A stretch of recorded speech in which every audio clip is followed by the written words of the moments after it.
Hi, and welcome back to Stuff About Tutorials.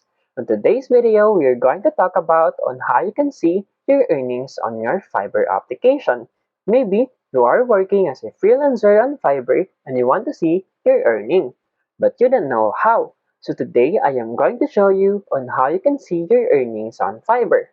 Check the video description and I'll try to leave the written instructions. So without further ado, let's get into the video. First you need to do is to open your Fiverr application. Once you open your Fiverr application, you will see the icons below. The home icon, message icon, search icon, list icon, and your profile icon.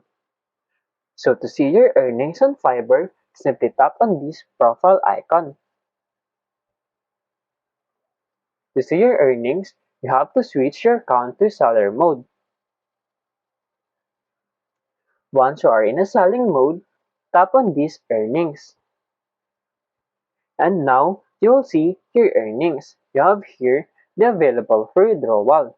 You also have here the analytics and revenue.